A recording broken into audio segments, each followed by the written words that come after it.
Never do this after 60. It damages your prostate without you noticing. If you're waking up 3 or 4 times a night, if your stream has thinned, if you leave the bathroom feeling like you didn't finish, there's one small habit you might be doing every single day that makes all of that worse. I'm Dr. Camila Vega, a urologist with over 15 years in clinical practice, and today I'll show you what to stop doing and exactly how to change it. Simple steps you can practice for 14 to 30 days to see if your symptoms improve. If this sounds like you, tap like and stay with me for the whole video. This short change could save you a lot of nights awake. Let's make this simple. Think of your bladder as a balloon that holds urine. The bladder wall is a muscle that squeezes to empty it. Doctors call that muscle the detrusor. Think of it as the pump. The prostate sits like a small walnut around the tube that drains the bladder, the urethra. It acts like a collar or valve around that drain. When everything works, the detrusor contracts, the valve relaxes, urine flows down the urethra, and the bladder empties. That's the normal choreography. Now imagine, instead of letting the pump do its job, you brace your belly and push hard to get urine out. Many men do it because the stream is weak, because they're in a hurry, or simply because it's what they've always done standing at a urinal.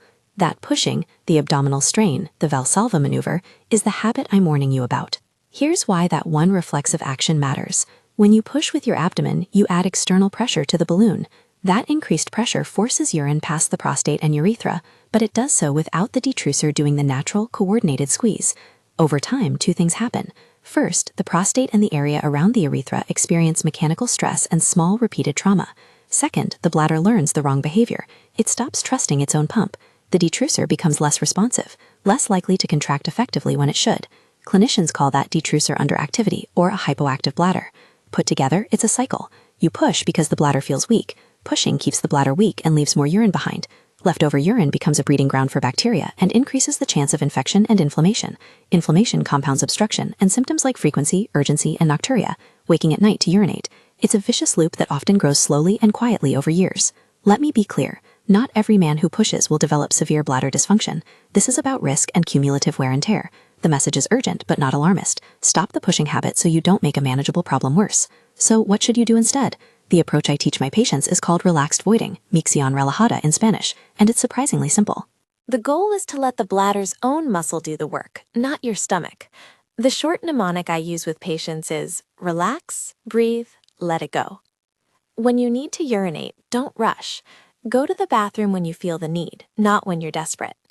If you already have symptoms like weak stream or frequent nighttime trips, sit down to void. Sitting reduces the need to brace and helps the pelvic muscles release.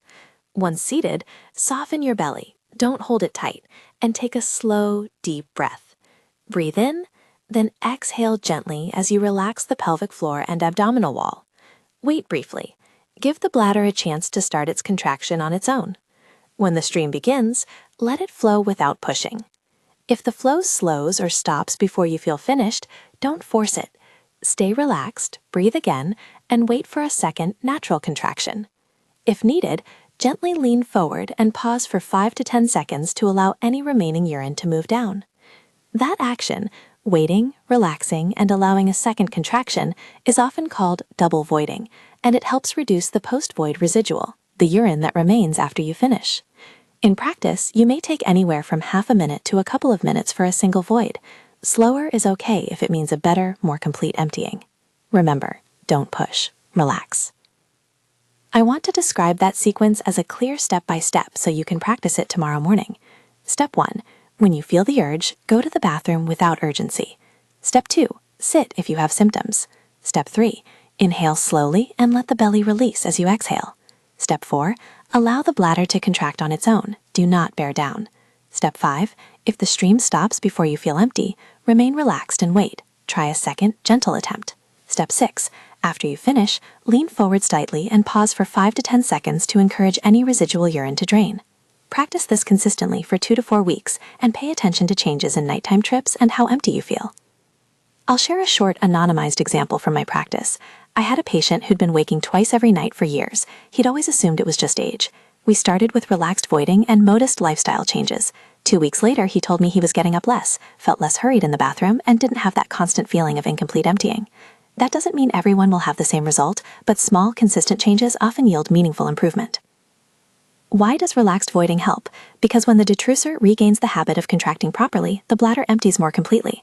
Less leftover urine lowers the risk of recurrent urinary tract infections and reduces chronic irritation around the prostate. When the bladder empties fully, the cycle of urgency and nocturia often eases. Again, no guarantees, but this is a low-cost, low-risk approach that makes physiologic sense.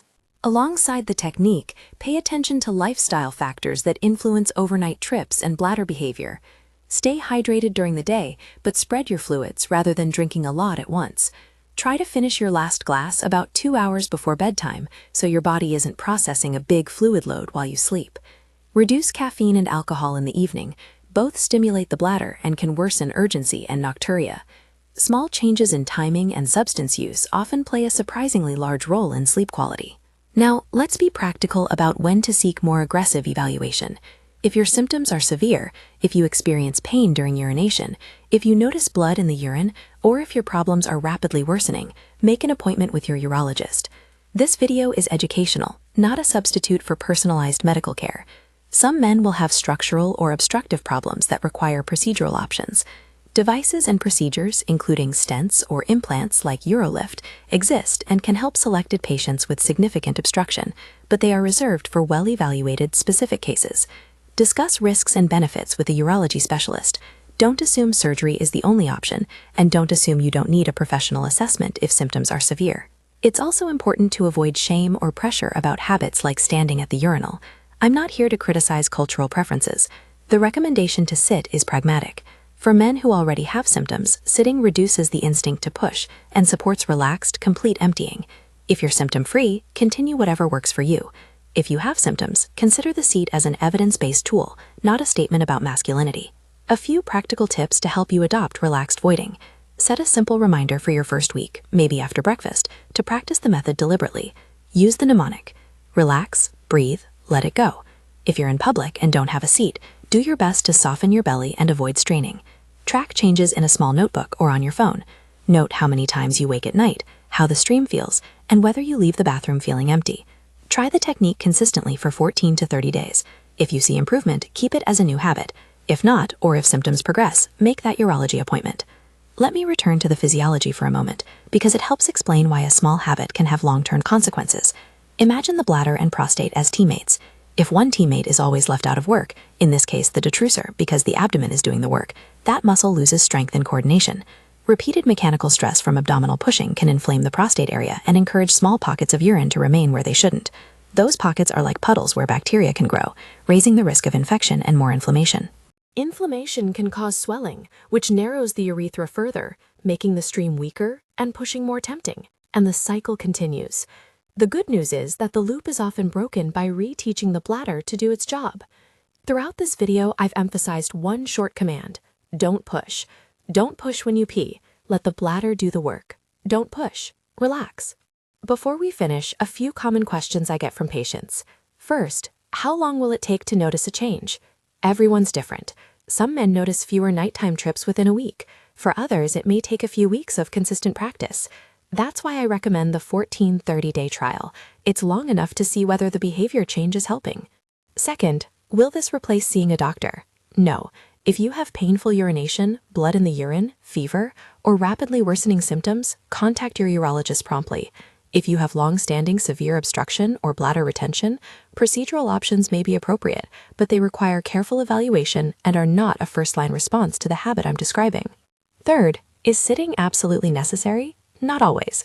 If you're symptom-free and comfortable standing, that's fine. If you have symptoms, sitting is a helpful, low-cost strategy to support relaxed voiding. To close, let me restate the warning that brought you here. Never do this after 60. It damages your prostate without you noticing. The habit to avoid is abdominal pushing during urination. The simple change is relaxed voiding. Sit if you need to, soften your belly, breathe, let the bladder contract on its own, and use a gentle double voiding pause to reduce leftover urine. Try this consistently for 14 to 30 days and observe whether your nighttime trips, stream strength, and sense of emptying improve. Don't push. Relax. If this helped you, subscribe for more practical prostate health tips and share this with a friend or family member who wakes up at night. Come back and tell us your 14 or 30-day results in the comments. It helps others know what to expect. Thank you for taking a few minutes to protect your sleep and your prostate. Small habits make a big difference.